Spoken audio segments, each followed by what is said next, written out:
Shalom Bapak Ibu sekalian, selamat malam. Sebelum kita beristirahat, mari kita merenungkan firman Tuhan. Kita berdoa. Tuhan Yesus, kami bersyukur telah memasuki malam ini. Kami memuji nama-Mu atas perlindungan dan penyertaan Tuhan di sepanjang hari. Terima kasih penyertaan-Mu dalam pekerjaan kami, dalam pendidikan kami, dalam keluarga rumah tangga kami. Kami bersyukur memuji nama-Mu.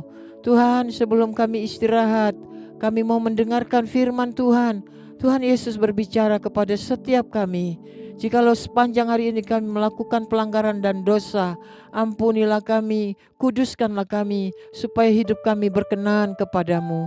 Terima kasih Tuhan Yesus, kami sambut firman-Mu. Dalam nama Tuhan Yesus kami berdoa. Amin. Firman Tuhan pada malam hari ini berbicara dari Yeremia 10 ayat yang ke-19. Celakalah aku karena penyakitku, lukaku tidak tersembuhkan. Aku berpikir, inilah suatu kepedihan yang harus kutanggung. Tema renungan kita malam hari ini, kecewakah aku? Banyak orang Kristen mengalami kekecewaan akan hidupnya. Mengapa? Mungkin dia dikecewakan oleh orang terdekatnya. Dia dikecewakan oleh suaminya. Dia dikecewakan oleh istrinya. Dia dikecewakan oleh anak-anaknya, dikecewakan oleh sahabat-sahabatnya, atau teman-teman segerejanya. Atau juga dia kecewa karena penyakitnya belum disembuhkan, padahal sudah ke dokter dan menghabiskan uang yang banyak. Dia kecewa karena ekonominya belum terpulihkan, terpuruk, dan begitu banyak kekecewaan-kekecewaan yang dialaminya. Sehingga tidak jarang kita mendengarkan, menilai Tuhan Yesus pilih kasih. Tuhan tidak pernah memberikan jaminan kepada semua kita yang percaya padanya, bahwa hidup kita ini menjalani kelancaran-kelancaran. Tetapi Tuhan mengizinkan banyak proses-proses kehidupan, supaya tujuannya agar kita lebih fokus kepada Tuhan Yesus, lebih mengandalkan Tuhan Yesus, lebih rendah hati. Kita belajar dari Nabi Yeremia. Dia seorang nabi yang besar, yang luar biasa dedikasi panggilannya kepada Tuhan. Namun dia juga mengalami kekecewaan dalam kehidupannya. Nabi Yeremia benar-benar siap ketika dia sakit tidak disembuhkan, ketika keadaan yang mengecewakan dia. Dia siap karena apa?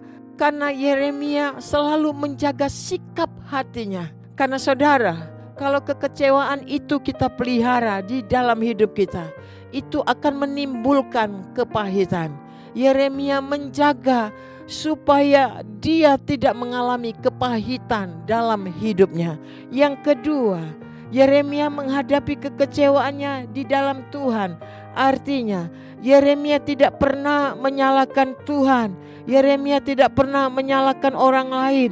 Yeremia tidak pernah meninggalkan pelayanannya. Yeremia yakin kalau Tuhan terus bekerja dalam kehidupannya. Sehingga inilah yang memampukan Yeremia terus berjalan walaupun dengan cucuran air mata.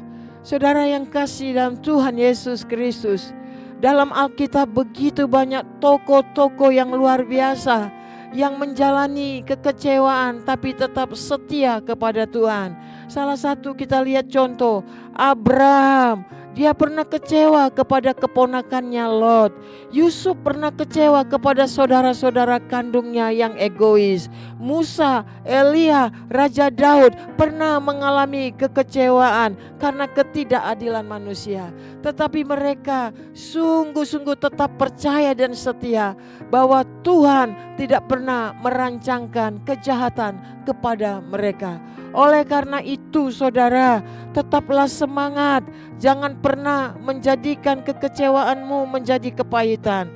Tetapi biarkanlah hati kita yang pernah kecewa, namun kita yakin Itu semua untuk kebaikan kita dan untuk kemuliaan bagi Tuhan Yesus Kristus.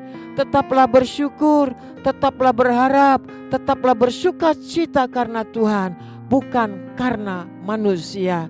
Tuhan Yesus memberkati. Selamat malam, mari kita berdoa. Tuhan, selidiki setiap hati kami. Mungkin kami pernah mengalami kekecewaan karena sesuatu hal. Namun Bapa, balut hati kami supaya hidup kami tidak kami biarkan kekecewaan, tapi kami mau belajar untuk bersyukur, memuji nama Tuhan dalam kondisi keadaan apapun juga.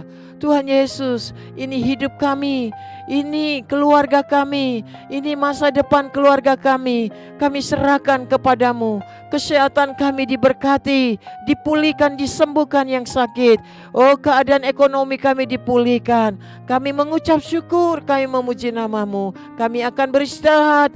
Biarlah malaikat Tuhan yang menjaga, melindungi kami, sehingga kami besok bangun dalam kondisi baik dan sehat. Terpuji nama Tuhan Yesus. Dalam nama Tuhan Yesus kami sudah berdoa. Haleluya. Amin.